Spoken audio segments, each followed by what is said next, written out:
परिसस्पर्श नारायण धारप भाग 8. मावशींनी वाड्याची किल्ली देताना थोडेसे आडेवेडे घेतलेच. जरा चक्कर मारून येतो, टॉर्च बरोबर आहे, काळजी करू नका मावशी. या पलीकडे तो जास्त बोलला नाही. एका अर्थी ते खरंच होतं. फक्त चक्कर कुठे आणि कशासाठी याचा खुलासा अनावश्यक होता. विमल त्याच्या खोलीत उशी, चादरी, हलकी रजई घेऊन आली. कॉटवरच राहू दे, मी घेतो व्यवस्थित करून, तो म्हणाला. ती तिथेच कॉटच्या कडेवर बसली. त्याच्या नजरेला नजर देत नव्हती. विमल, शेवटी तो म्हणाला, आपण खरोखरच फार अज्ञानी असतो. सापाला दोरी समजून निशंकपणे वावरतो, दोरीला साप समजून बडवत बसतो. तेव्हा पुढच्या काळज्या कशासाठी? मी सर्व काळजी घेईन. अशासाठी की सोनगावावर खरोखरच काही आपत्ती कोसळणार असेल तर त्याच्याशी मुकाबला करण्यासाठी मला हजर असलंच पाहिजे. आलं का लक्षात? आता जा आणि झोप सावध राहू देत, कारण रात्र ही मानवाची सततची वैरीण राहिलेली आहे. विमलने बंद मूठ उघडली. त्यात जुन्या नव्या लहान मोठ्या किल्ल्यांचा मोठा जुडगा होता. वाळिंब्यांच्या वाड्याच्या किल्ल्या, ती अगदी हलक्या आवाजात म्हणाली. किल्ल्या हातात घेताना एकमेकांचा स्पर्श झाला. विमल, वर बघ, अजय म्हणाला आणि तिचा चेहरा वर येताच तिच्याकडे पाहून तो हसला. विमलचे डोळे मोठे झाले आणि मग हात चटदिशी सोडवून घेत ती घाईघाईने खोलीतून निघून गेली. अजयने कपडे बदलले. गडद रंगाचा टी शर्ट, गडद रंगाची जीन, काळे बूट असा पोशाख केला. खांद्यावरच्या बॅगमध्ये टॉर्च बरोबरच एक स्वेटरही घातला. रात्री गारठा पडणार होता. विमलच्या मघाच्या वागण्याचं त्याला मनोमन नवल वाटलं होतं, पण खुलासा मागण्याची ही वेळ नव्हती. या सर्व प्रकरणातच स्पष्टीकरण न होऊ शकणाऱ्या अनेक गोष्टी होत्या. 10:30च्या सुमारास तो वाड्याबाहेर पडला. आपल्या मागं त्याने वाड्याचं मोठं करकरतं दार लावून घेतलं. मोठी कडी घातली, कुलूप लावलं. त्या दोघींना झोप कितपत येणार होती ही शंकाच होती, पण आपल्यासाठी त्यांनी ताटकळत जागत राहावं अशी त्याची मुळीच इच्छा नव्हती. गावात वर्दळ असेलही, पण या बाजूला संपूर्ण शांतता होती, सामसूम होती. पश्चिमेकडची बाजू पार नदीपर्यंत उघडी होती. तिकडून सतत गारेगार वारा वाहत होता. वर विनाचंद्राचं पण निरभ्र आकाश होतं. लक्षावधी लखलखता चांदण्यांचा हिरेजडीत पट पसरला होता. क्वचित वेळी या अवाढव्य विस्तारापुढे मानवाला आपल्या क्षुद्र नगण्यतेची विषण्ण जाणीव झाली असेलही, पण अजयच्या मनात ही पराभूत कल्पना नव्हती. उलट त्याला वाटत होतं, या विश्वाच्या पसाऱ्याला मानवाच्या विचारी अस्मितेने खरा अर्थ दिला आहे. विश्वात इतरत्र सजीव विचारी प्राणी असतीलही, पण या सर्व प्रगत अस्तित्वांना जोडणारा एक समान धागा होता. कोणत्या तरी एका अगम्य पातळीवर सर्वजण एकमेकांशी एका अतूट नात्याने जोडले गेले होते. नाही, त्याच्या मनात विषारी जहरी एकाकीपणा मुळीच नव्हता. उलट पक्षी सौहार्दपूर्ण साथींची जाणीव होती. अजय वाळिंब्यांच्या वाड्यापाशी आला. कुलूप काढताना, दरवाजा उघडताना, आतल्या अंधारात पाय टाकताना शरीरावर भीतीचा शहारा आल्याखेरीज कसा राहील? अनेक भयानक घटना या वास्तूत घडल्या होत्या. अजूनही त्यांची समाप्ती झाली नव्हती. बलिदानाचे शब्द बोलायला सोपे होते, पण प्रत्यक्षात आचरणाला फार कठीण होते. काही संपूर्ण अशास्त्रीय कल्पनांवर त्याने एक तर्काचा मनोरा उभा केला होता. केव्हाही तो कोसळत खाली येईल. अजय आत आला. मागे दार तसंच उघडं ठेवलं. अंगणात तारका प्रकाश होता. अंगणातले झाडांचे वाफे, डावीकडची विहीर, एक पत्र्याची शेड, समोरचं दुमजली घर हळूहळू स्पष्ट झालं. इथे थांबण्यात अर्थ नव्हता. तो पुढे निघाला. घराचं दार उघडलं. आत अंधार होता. आता प्रथमच त्याने टॉर्च काढला. त्याचा प्रकाश सर्वत्र फिरवला. हा एक बंद केलेला वरांढा होता. आतली हवा जराशी गरम पण कुंद होती. अजय वरांढ्यातच एका जुन्या आराम खुर्चीत बसला. डोळे मिटून घेऊन त्याने आपलं सर्व लक्ष आसपासच्या परिस्थितीवर, वातावरणावर एकाग्र केलं. नेहमीपेक्षा निराळं असं काहीही त्याला जाणवलं नाही. एक उसासा सोडून तो उठला. टॉर्चच्या प्रकाशात त्याने पिशवीतली काडेपेटी मेणबत्ती काढली. ती पेटवली. टॉर्च विझवून पिशवीत ठेवला. हातात मेणबत्ती घेऊन तो घराच्या मुख्य दारातून आत शिरला. जुन्या बांधणीचं घर. त्याला प्लॅन असा काही नव्हताच. 3 खोल्यांची तिघही रांग होती. स्वयंपाकघर, माजघर, कोठीघर, देवघर. बसायची खोली, बाहेरची खोली. वापराप्रमाणे नावं दिलेली. अजय सर्व खोल्यातून जाऊन आला. कुठेही काही गोंधळ नव्हता. विस्कळीतपणा नव्हता. आता वरचा मजला. तो जिना माझघरातूनच वर जात होता.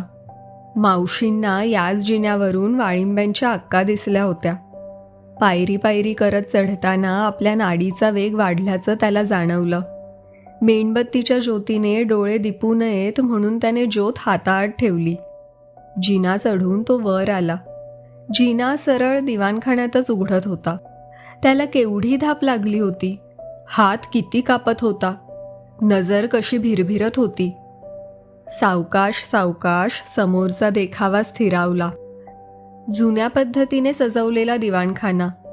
गाद्या, उशा, लोड, तक्के, झुंबर, मण्यांचे पडदे, देवादिकांच्या तसबिरी, जाजमं, पानदानं. पण इतर काही नाही. तो आत आला. डावीकडच्या भिंतीला खिडक्यांची ओळ होती. प्रत्येकीला वर 4 काचांची तावदानं होती. त्याच्या मेणबत्तीचा हलता प्रकाश बाहेरून जर अशा आडवेळी कोणी पाहत असेल तर सहज दिसेल. वाळिंब्यांचा वाडा पछाडलेला आहे. तो म्हणणार, ते खरोखरच खोटं होतं का? गावातल्या अफवात आणखी भर. या विचारांनी त्याच्या मनावरचा ताण जरा सैल झाला. तो सावकाश पुढे आला. दिवाणखान्याच्या एका भिंतीपाशी पालापाचोळा, माती, काटक्या पडलेल्या होत्या.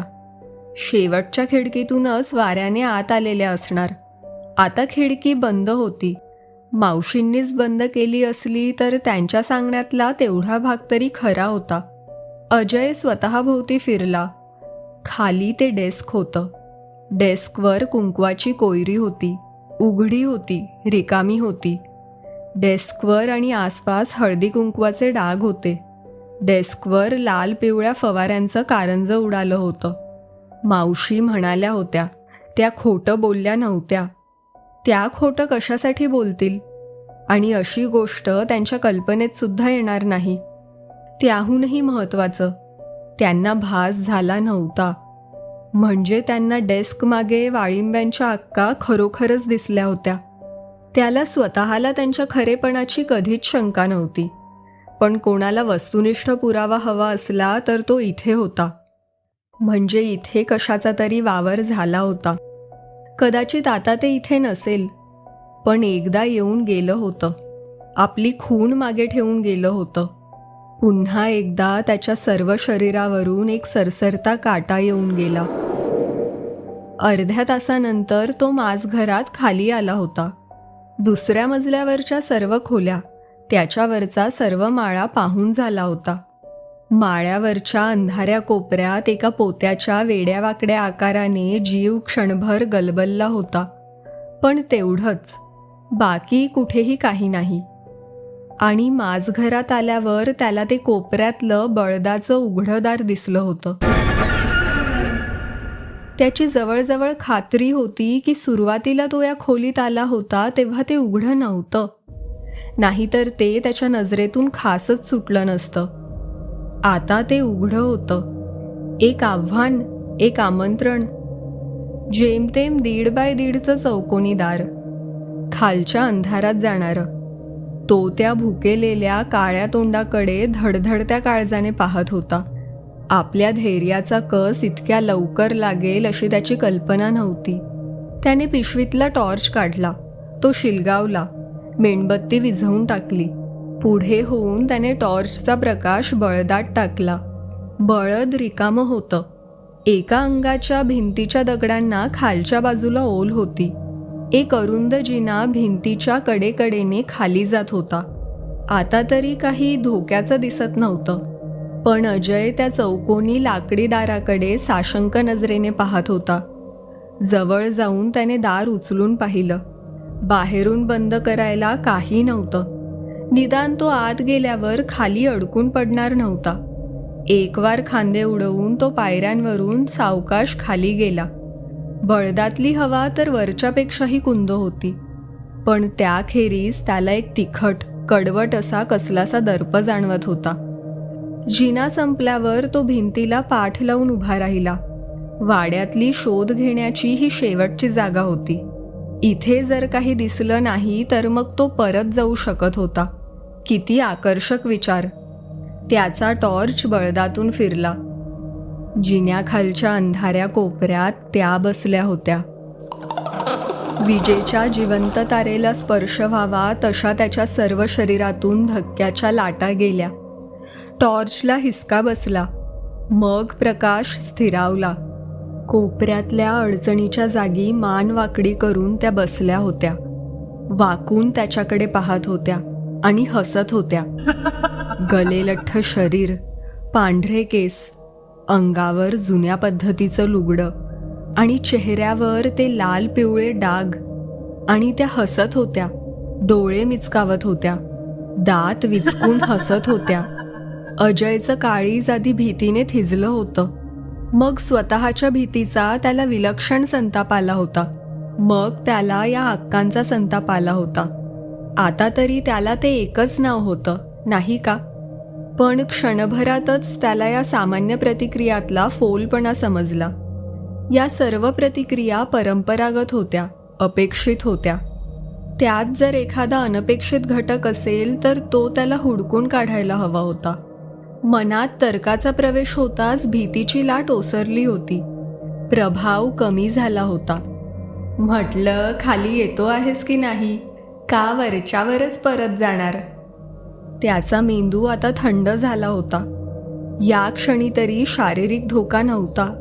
धोका असता तर यापूर्वीच काहीतरी झालं असतं. समजा परत गेलो असतो तर? तुझ्या मागे मागे आले असते, पण तू मला शोधायलाच वाड्यात आला आहेस ना. मग भेटल्याखेरीज परत कसा जाशील? आता सांग, कशासाठी मला भेटायचं होतं? त्या तशाच अवघडलेल्या पवित्र्यात बसल्या होत्या. पण अर्थात त्यांना शारीरिक वेदना नसणारच. शरीर खोटं होतं. जसे ते विचकलेले दातही खोटे होते. जसे ते लाल पिवळ्या रंगाने माखलेले न मिटणारे डोळेही खोटे होते. हा सर्वच बनवाबनवीचा प्रकार होता. हा साळसूत समंजसपणा नकली होता. आत हिंस्त्र क्रूर शक्ती खदखदत होती. फक्त एकच गोष्ट खरी होती. त्याच्या संबंधी त्यांना काहीही माहिती नव्हती. त्यांना त्याचा कोणताही संशय आला नव्हता. वाळिंब्यांच्या अक्कांनी तुझा काय अपराध केला होता? तो शेवटी आवळलेल्या दातातून म्हणाला. त्यांचा बळी घेण्याचं कारण काय? पण मी त्यांना काहीही केलं नाही, स्पर्शही केला नाही. किती निर्लज्ज संभावितपणा. एक दोनदा खिडकीतून डोकावून पाहिलं असेल. रात्री खिडकी उघडून आत वाकून जरा आवाज केला असेल. पण अजय, तुझा त्यात काय संबंध आहे? ती 70 वर्षांची म्हातारी आज नाही तर उद्या खपली असती. तू कशासाठी नाक खुपसतो आहेस? भाषेचा, वाक्प्रचारांचा, म्हणींचा, उपहासाचा ते किती सुलभ वापर करू शकत होतं. एकदा त्यानं कुत्र्याचं कलेवर वापरलं होतं. एकदा एका गाईचं रूप घेतलं होतं. आता या वाळिंब्यांच्या अक्कांचं. पण त्यांचं शरीर तर अग्नीत भस्मसात झालं होतं. ही आकृती आठवणीत साठवलेली असली पाहिजे. हा आकार एखाद्या आवरणासारखा कशावर तरी ताणून बसवला असला पाहिजे. कशावर? आत कशाचा सांगाडा आहे? आकांना खिडकीतून दिसलं होतं तसं काहीतरी हिडीस. समोर हा अशक्य अभद्र आकार असताना आपण असे विचार मनाशी करू शकतो याचं त्याला नवल वाटलं. इतकं की त्या आकांकडे पाहून तो हसला आणि एखादा फटका बसल्यासारखं त्यांनी शरीर चोरून आकसून आत घेतलं. त्याला आपलं नाव माहीत आहे, पण इतर काहीही माहीत नाही. पण त्या अज्ञानातच त्याची स्वतःची सुरक्षितता होती. ते आता अंग मुडपून मागे बसलं होतं खरं, पण कोणत्याही क्षणी त्याच्यातून प्रकांड संहारक शक्तीचा उत्सर्ग होऊ शकत होता. त्याला काही प्रमाणात मानसिक संरक्षण असेलही, पण शारीरिक इजेचा आणि नाशाचा धोका सतत होता. आत्ताच्या पुरतं भेटीचं उद्दिष्ट पूर्ण झालं होतं, पण मनातला संताप अजून पुरा निमला नव्हता.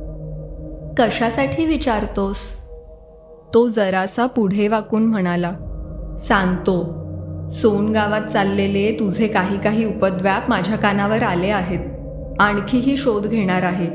मग तुला धडा शिकवणार आहे. मग तुला कळेल आम्ही भोळे अंधश्रद्धाळू असलो तरी चिवट आहोत. ज्या कोणत्या चोर मार्गाने तू आमच्या जगात आला आहेस त्याच मार्गाने परत तुला तुझ्या बेळात पाठवणार आहे.